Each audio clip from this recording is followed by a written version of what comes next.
History shows that whenever mankind needed help, divine guidance came to bring people back to the right path.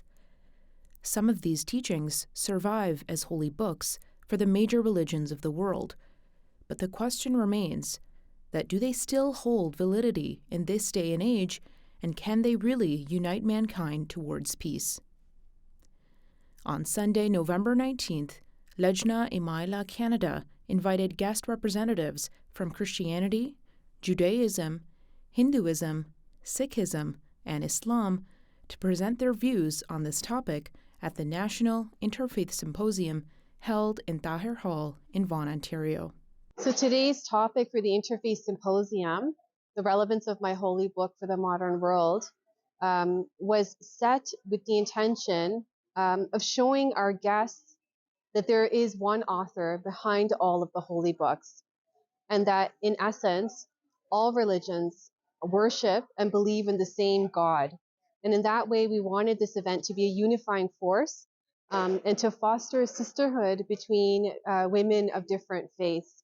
Following the recitation of the Holy Quran, the faith speakers shared their personal spiritual perspectives with the audience.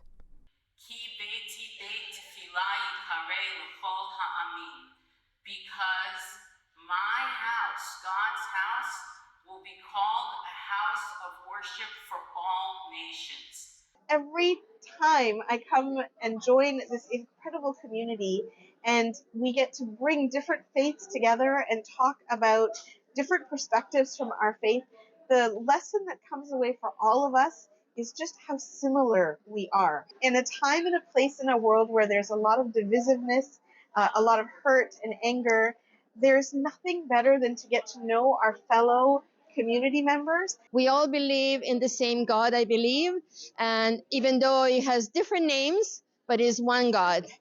The diverse female audience, totaling 242 in attendance, were deeply appreciative of the main purpose of the event and were effusive in their praise for the organizers and speakers, especially in light of current global conflicts. I think these are very beautiful events, especially when they're only ladies.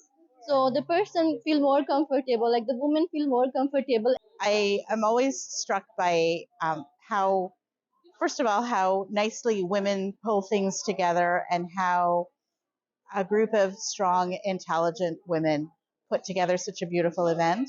And I also feel always uplifted. I really wish that there were more things like this out there, because I think the world would be a better place if we had more events like this. I feel very inspired, and I hope that I can come next year again and repeat it because it's been very special.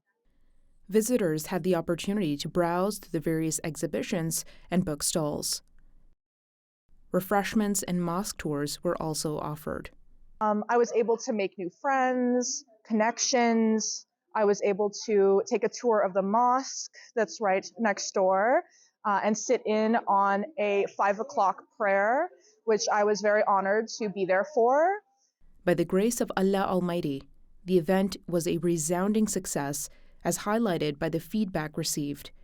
The message of strengthening ties of sisterhood and promoting efforts for peace left a lasting impression. We're worried about going into the event was regarding, in light of the current event situation, how people would respond.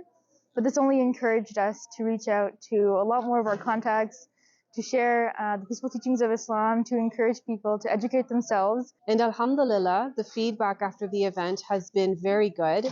And especially from our sisters of the Jewish community, they've really appreciated having this event, being involved, and have the opportunity to speak and present the teachings of the Torah. It was such a wonderful experience to hear the perspectives of the different religions and also to see how much we have in common.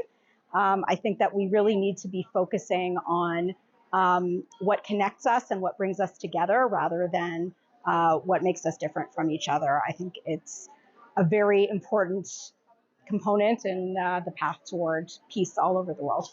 MTA News, Toronto, Canada.